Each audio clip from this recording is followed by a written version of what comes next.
Welcome back to the channel, everybody. Some of my most popular videos last year was me in the 800 losing or not having a successful weekend. Whether it was at Big Tens or even regionals, some of the biggest meets of my life have been my worst.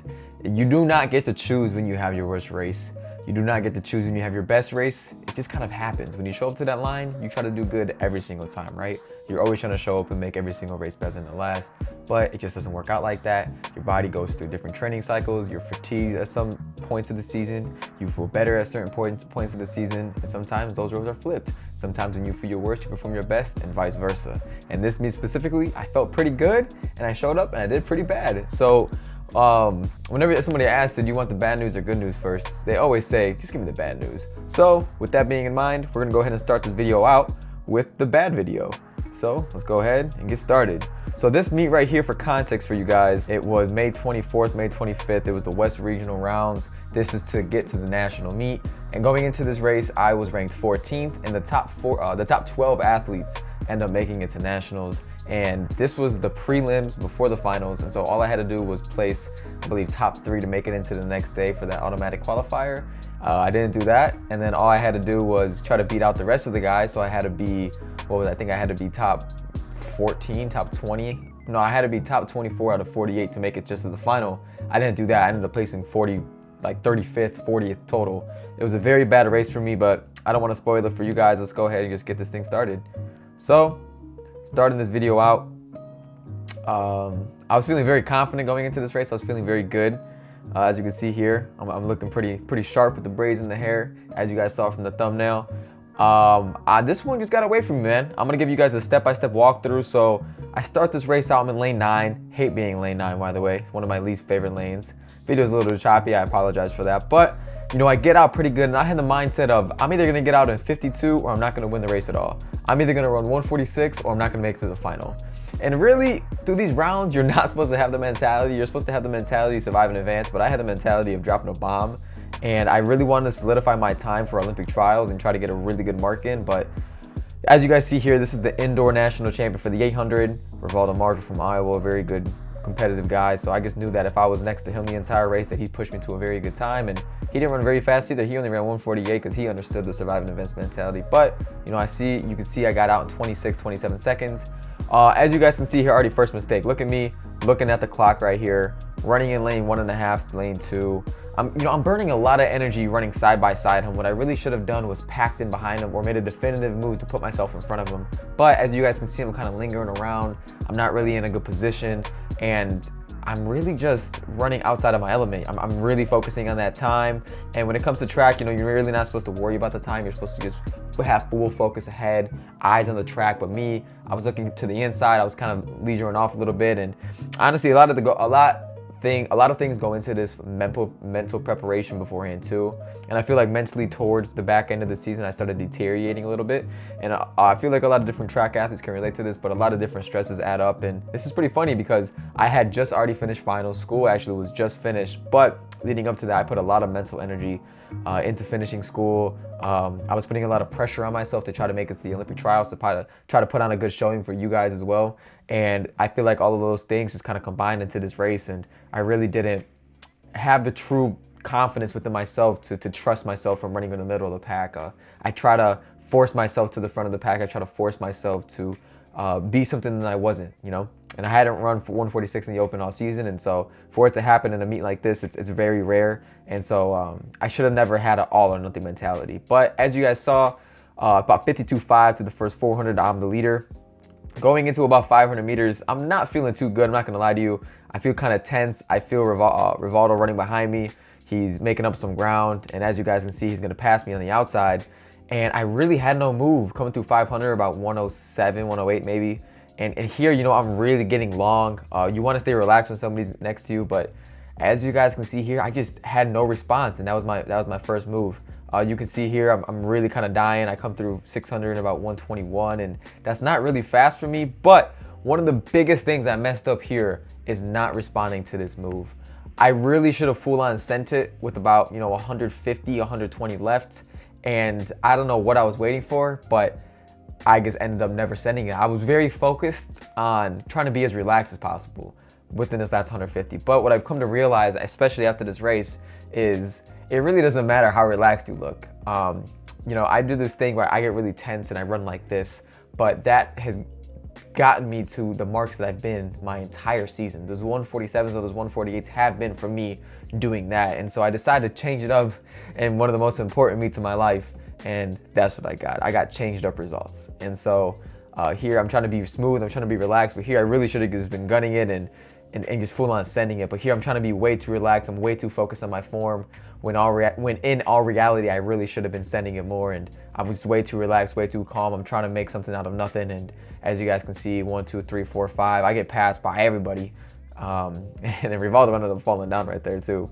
And then I gave him a hand up. So that was probably the best thing I did throughout this race, was give him a hand up. But yes, unfortunately, that one sucked. I'm not even gonna lie to you guys. That was one of my worst races.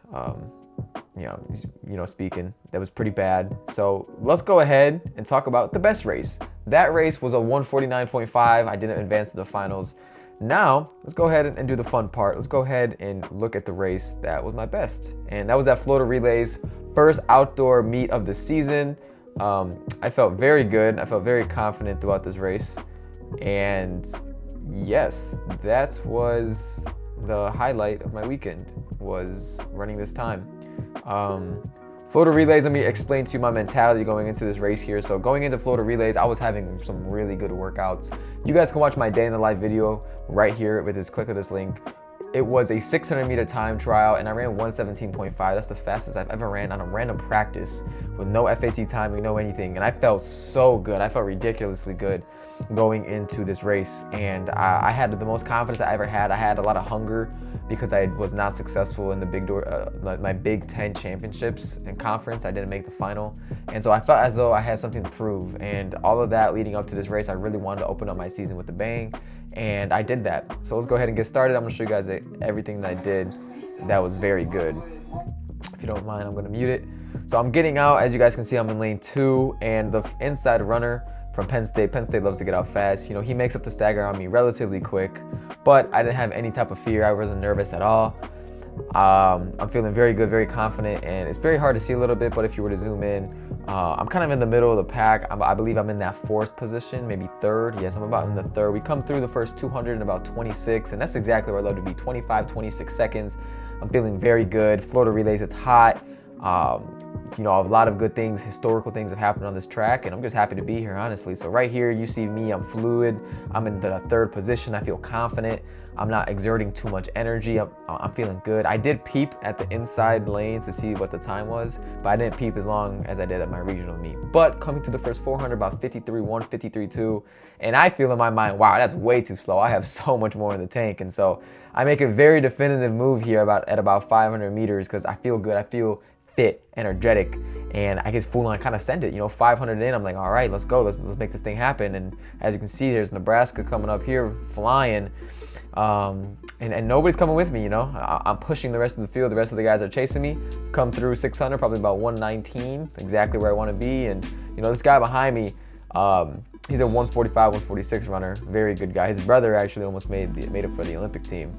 And coming down this last 100, I got to say the only thing I probably did wrong was just didn't react to the move good enough. I mean, I really did not have that much energy left. You know, when you kick for 300 meters out, it's very hard to maintain all that. But I felt good here, man. You know, I'm trying to go stride for stride with this guy. I'm in the front of the pack. You can see I'm flying.